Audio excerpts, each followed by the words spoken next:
اس نے ابتدائے تخلیق کا آغاز کیا بغیر کسی غور و فکر کے، بغیر کسی تجربے سے فائدہ اٹھائے، بغیر کسی نئی حرکت ایجاد کیے اور بغیر کسی ذہنی خواہش یا ارادے کے۔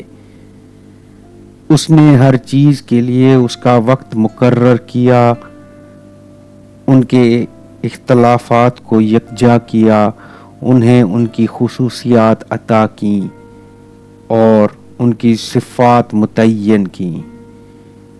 وہ انہیں پیدا کرنے سے پہلے ہی جانتا تھا، ان کی حدود سے پوری طرح باخبر تھا اور ان کے رجحانات اور باریکیوں کو خوب سمجھتا تھا۔ جب اللہ تعالیٰ نے فضا کے شگاف، آسمان کی وسعت اور ہواؤں کی تہیں پیدا کیں تو اس نے پانی کو، جس کی لہریں طوفانی تھیں اور جس کے تھپیڑے ایک دوسرے پر چڑھتے تھے، اس پر جاری کیا۔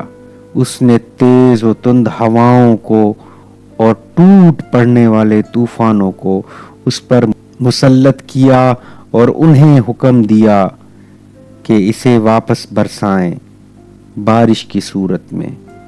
اس نے ہوا کو بارش کی شدت پر قابو دیا اور اسے اس کی حدود سے آگاہ کیا۔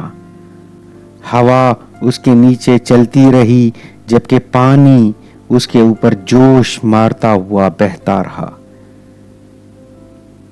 پھر اللہ تعالیٰ نے ایک اور ہوا پیدا کی اور اس کی حرکت کو بے ثمر رکھا،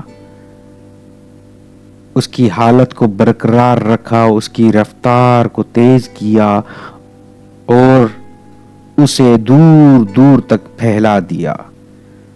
پھر اس ہوا کو حکم دیا کہ گہرے پانیوں کو ابھارے اور سمندروں کی لہروں کو بھڑکائے۔ چنانچہ ہواؤں نے پانی کو اس طرح پھینٹ دیا جس طرح دہی کو پھینٹ دیا جاتا ہے، اور اسے شدت سے فضا کی طرف دھکیلا۔ اس کا اگلا حصہ پچھلے پر پھینکا جبکہ ساکن حصہ بہتا رہا یہاں تک کہ اس کی سطح بلند ہو گئی اور اس کی سطح جھاگ سے بھر گئی۔ پھر اللہ تعالیٰ نے اس جھاگ کو کھلی ہوا اور وسیع فضا کی طرف بلند کیا اور اس سے 7 آسمان بنائے۔ ان میں سے نچلے آسمان کو ایک ٹھہری ہوئی موج بنایا اور پھر اوپر والے کو ایک محفوظ چھت اور بلند عمارت قرار دیا، بغیر کسی ستون کے جو اسے سہارا دے یا کسی کیل کے جو اسے تھامے رکھے۔